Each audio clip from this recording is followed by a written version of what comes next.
Cruising down the highway, windows down low. Sunset paints the sky in a fiery glow. Mountains rise up. সবাইকে আরেকটা নতুন ভিডিওতে স্বাগত জানাচ্ছি। 3 দিনের মাইসোর ভ্রমণ শেষ করে আজ আমরা মাইসোর থেকে রওনা দিয়েছি। আগের ব্লগে সোমনাথাপুরা এবং মাইসোরের অন্যান্য জায়গাগুলোকে কভার করেছিলাম। আজকে এই ভিডিওতে থাকবে মাইসোর থেকে কোচি যাওয়ার পথে বন্দিপুরা ন্যাশনাল ফরেস্টের মধ্যে দিয়ে অনবদ্য জার্নি, তারপর এডেক্কাল কেভ দেখে ওয়েনার হয়ে কোচি পৌঁছানো, এরপর সংক্ষেপে কোচি দেখে চলে যাব আলেপ্পির হাউস বোটে। এই হচ্ছে মোটামুটি এই ব্লগের সারাংশ।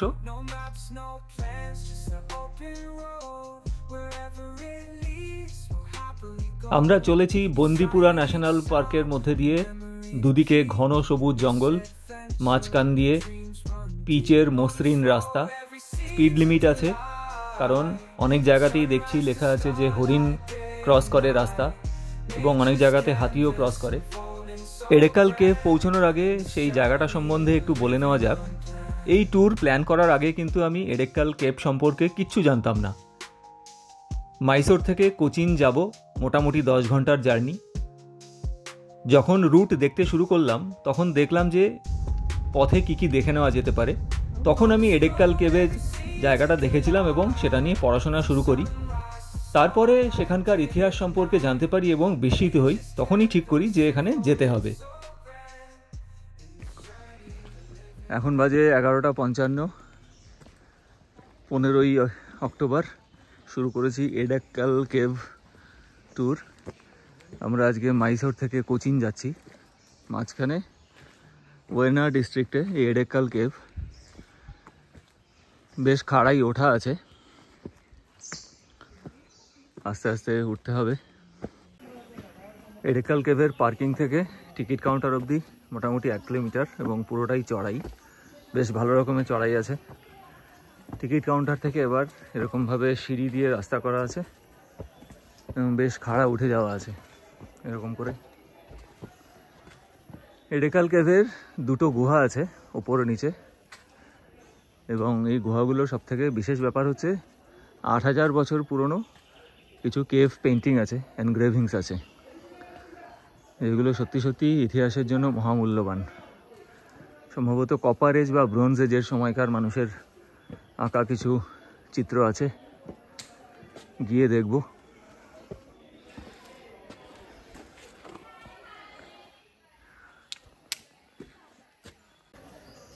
ওই সিঁড়ি দিয়ে এতটা উঠে এসেছি, খাড়াই ওঠা একদম। আবার এখানেও সিঁড়ি আছে, ভয়ঙ্কর খাড়া সিঁড়ি দিয়ে উঠতে হচ্ছে। এডেক্কাল কেভের গুহা মুখে এসে গেছি প্রায়, কিন্তু প্রায় পৌঁছে গেছি বললেই তো হয় না। পাহাড়ে ওঠার এই হচ্ছে এক মজা। যেই মনে হয় যে পৌঁছেছি তখনও দেখি আরও অনেকটা বাকি। যাই হোক, আরও বেশ কিছু চড়াই উঠে সিঁড়ি দিয়ে আমরা পৌঁছেছিলাম এডেক্কাল কেভের গুহা মুখে।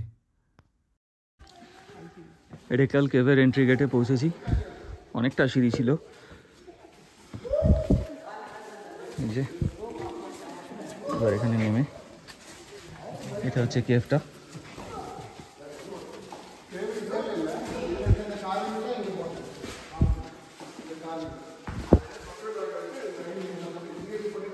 আর এই যে প্রিহিস্টোরিক সব এনগ্রেভিং অন দ্য ওয়াল। ও, ভাবা যায় না কি দেখছি।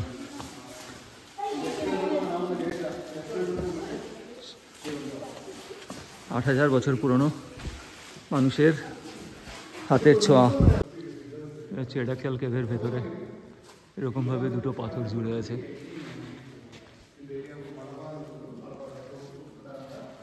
গায়ের মধ্যে শিহরণ দিচ্ছে, কি দেখছি না দেখলে ভাবা যায় না। এটা অচেনা অজানা একটা ট্যুরিস্ট স্পট। সত্যি সেরকমভাবে জায়গাটার নাম হয়তো কেউ জানেই না, এডেক্কাল কেভ। এই যে দেখুন, এখানে দেখা যাচ্ছে একটা হিউম্যান ফিগার, সম্ভবত একটা লেডি ফিগার, হাতে বর্শা ধরে আছে। এডেক্কাল কেভের ভেতরে কেরালা ট্যুরিজমের গাইড ছিলেন। তিনি সুন্দর করে বুঝিয়ে দিলেন যে এডা মানে ইন বিটুইন, কাল মানে পাথর, মানে 2টো পাথরের মাঝখানে থাকা যে গুহা। আর এই চিত্রগুলো সব स्टोन एजर। इसमें मेन फिगर ये है, एक ट्राइबल लीडर का सिंबल। ट्राइबल है वो फेदर का क्राउन ये दोनों ऐसे हाथ में क्राउन ओके ये सेम पर्सन बैक साइड ये फ्रंट व्यू ये बैक व्यू। গাইড আরও বললেন যে খ্রিস্টজন্মের প্রায় ৮,০০০ বছর পুরনো এই যে গুহাচিত্রগুলো এই সমস্তই কিন্তু আঁকা হয়েছিল তখনকার মানুষের মধ্যে যোগাযোগ স্থাপনের জন্য। তখনও ভাষার সৃষ্টি হয়নি। পাথর দিয়ে বানানো বিভিন্ন উপকরণ দিয়েই কিন্তু পাথরের উপরেই এই খোদাই করা হয়েছিল। মহিলা, পুরুষ, হাতি, হরিণ, চাকা, সূর্য, এরকম আরও কত কিছু এখানে খোদাই করা ছিল। এসব দেখলে সেই সময়কার সমাজ সম্বন্ধেও অনেকটাই ধারণা করা যায়।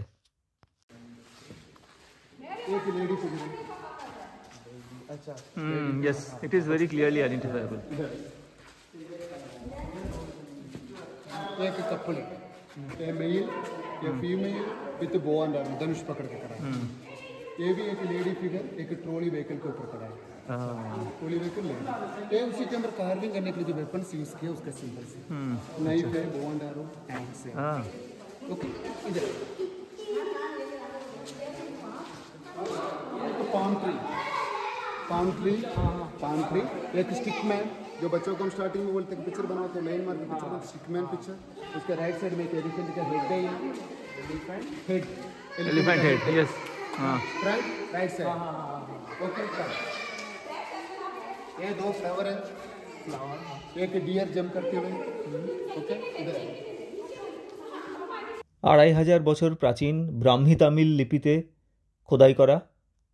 এখানে যা লেখা আছে তার মানে হচ্ছে এই গুহাতে নাকি একসময় প্রচুর বাঘ ছিল। মন্ত্রমুগ্ধের মতো আমরা গাইডের কাছে এই গুহার এবং সেই তখনকার মানুষের খোদাই করা চিত্রের বিবরণ শুনলাম। আরও বেশ কিছুক্ষণ এখানে কাটিয়ে আমরা নিচে নেমে গিয়েছিলাম এডেক্কাল কেভ থেকে। ৮,০০০ বছরের প্রাচীনতাকে পেছনে ফেলে আমরা এবার পৌঁছে যাব নব্য ভারতের একটি দারুণ শহরে।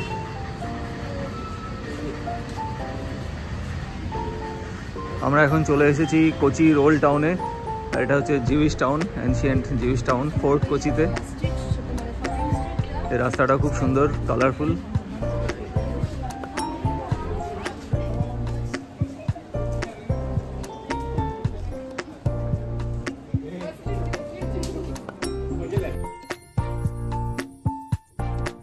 কোচিন শহরের ফোর্ট কোচি অঞ্চলের চাইনিজ ফিশিং নেট সমস্ত দর্শকের কাছেই প্রচণ্ড আকর্ষণীয়, প্রচুর ছবিতে দেখা যায়। ফোর্ট কোচি অঞ্চলের মাতানচেরি প্যালেসের মিউজিয়াম, সেখানকার জিউইশ টাউন, রাস্তার ওপর সুদৃশ্য দোকানপাট, এসব কিছু দেখে আমরা মোটামুটি কোচিন দর্শন খুব অল্প সময়েই শেষ করেছিলাম।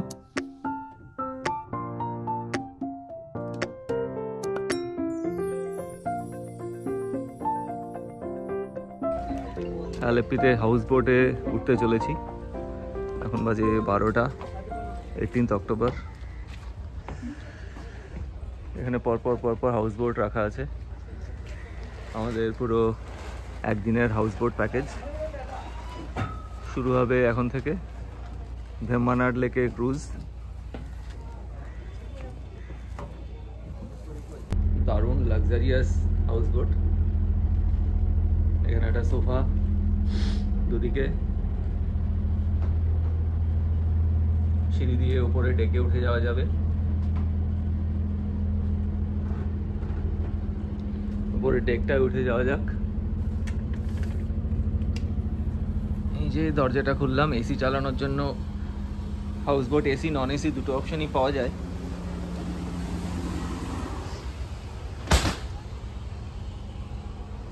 এখানে আপার ডেক, এখানে আমরা এমনিতে বসে টাইম স্পেন্ড করতে পারি।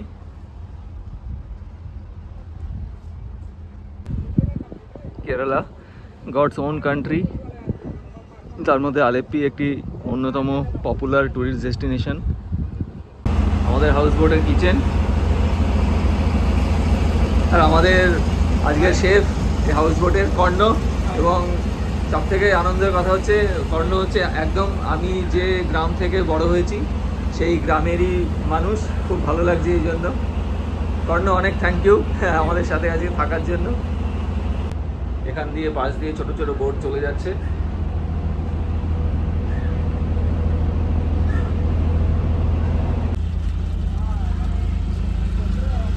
এখন আমরা আছি পুন্নামাডা লেকে। আমরা হাউসবোট বুক করেছি আলেপ্পি হাউসবোট ক্লাব থেকে।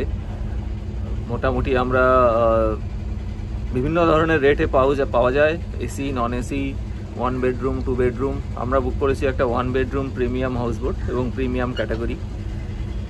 অনলাইন সমস্ত কিছু পাওয়া যায় ডিটেল, এবং ফুড মেনু সহ সব কিছু ডিটেল পাওয়া যায়।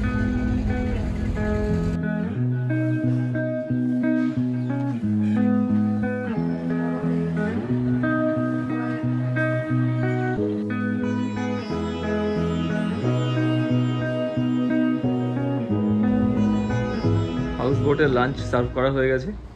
আমাদের ননভেজ মেনু, কেরালা রাইস আছে, একটা ভেজিটেবল আছে, ডাল আছে, চিকেন কারি, মাছ ভাজা, পাঁপড় ভাজা। এটা কি এখন? সাম্বার, পাঁপড় ভাজা, কেরালা রাইস, ক্যাবেজ। কি এটা? গ্রাম বিনস, লং বিনস। আচ্ছা আচ্ছা। আমাদের লাঞ্চ হয়ে গেছে, এখন রেস্ট। লাঞ্চের পরে 3টের সময় আবার বোট ছাড়বে। আমরা পাশে একটা গ্রামে নেমে একটু হাঁটছি। চারিদিকে সবুজ, ছোট ছোট গ্রামের বাড়ি।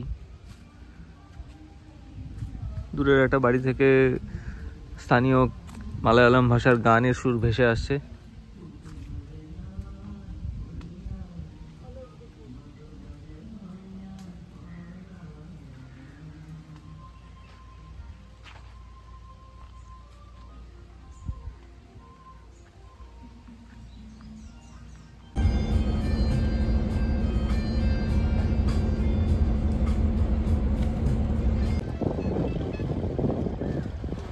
আমরা এবার যাচ্ছি ভেম্বানাড লেকের দিকে আমাদের হাউসবোট ট্রিপের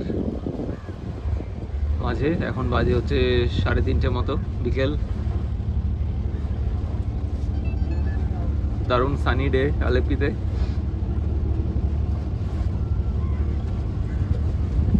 ছবির মতো সুন্দর চারদিকে, প্রচুর আরো হাউসবোট।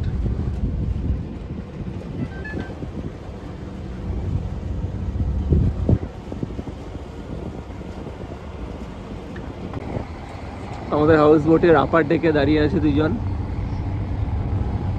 এই তোমরা কোত্থেকে এসেছো?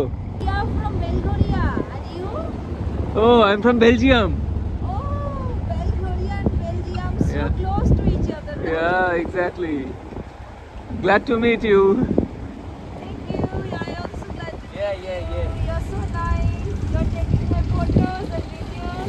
Yes.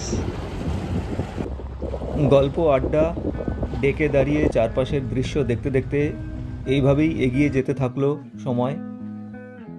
সন্ধে নেমে আসতে লাগলো ভেম্বানাদ লেকের বুকে।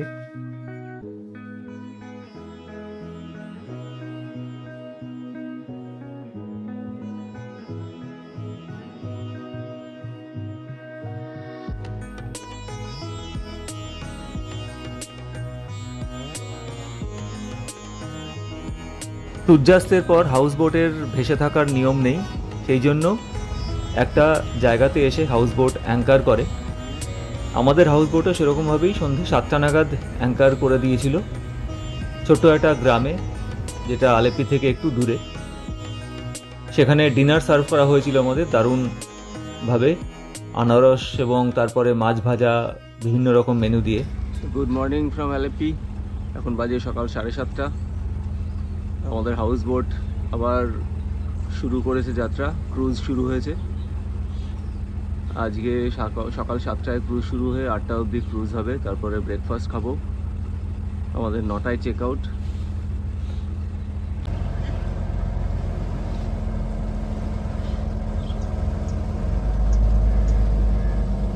আমাদের জাহাজের ক্যাপ্টেন চেঞ্জ হয়ে গেছে, ক্যাপ্টেন সিঞ্জয় সরকার।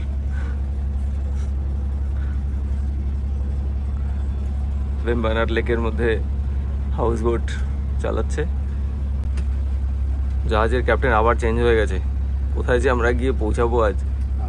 সম্ভবত আরব সাগরেই পৌঁছে যাব। আমাদের মোটামুটি 1 ঘন্টা ক্রুজ শেষের পথে। সামনে দিয়ে কায়াকিং করে চলে গেল। এখানে স্পোর্টস অথরিটি অফ ইন্ডিয়ার সেন্টার অফ এক্সেলেন্স আছে, দেখলাম গতকাল বিকেলে। সেখানকার স্পোর্টস পার্সনরা কায়াকিং করছে। সকাল 8টা নাগাদ আমরা ব্রেকফাস্ট খেলাম, কেরালিয়ান খাবার পুট্টু এবং ডিমের কারি দিয়ে। আমাদের হাউস বোট ক্রুজ শেষ হতে চলেছে, এখন বাজে সকাল 9টা। 19th October 2024। পুজোর নবমীর দিনে যে সাউথ ইন্ডিয়া ট্রিপ শুরু হয়েছিল, আজকে তার শেষ দিন। আজকে আমরা ফিরে যাব কলকাতা। এখানে লাইন দিয়ে সব হাউস বোট পার্ক করা আছে। হাউস বোট থেকে আমরা চেক আউট করে গেলাম সকাল 9টার সময়। ব্রেকফাস্ট খাওয়া হয়ে গেছে কিছুক্ষণ আগে। আবার শুরু করলাম চলা। এবারের ডেস্টিনেশন কোচিন এয়ারপোর্ট। তবে মাঝখানে আমরা সেদিন আলেপ্পি বিচে কিছুক্ষণ সময় কাটিয়েছিলাম, কারণ আমাদের হাতে কিছুক্ষণ সময় ছিল। আমাদের কোচিন এয়ারপোর্ট থেকে কলকাতা যাওয়ার ফ্লাইট ছিল সন্ধে 6:45-এ। আমরা সেই জন্য বেশ কিছুক্ষণ সময় পেয়ে গেছিলাম। আলেপ্পি বিচে কিছুক্ষণ বসেছিলাম, তারপর আমরা কোচিন যাওয়ার পথে এক জায়গাতে লাঞ্চ করেছিলাম। সব মিলিয়ে মাইসোর থেকে শুরু করে কোচিন হয়ে আলেপ্পি এবং মাঝখানে এডেক্কাল কেভ, একটা দারুণ একটা ট্যুর শেষ করলাম। দেখা হবে আবার পরের কোনো ভিডিওতে। ততদিন অবধি সবার জন্য রইল অনেক শুভেচ্ছা।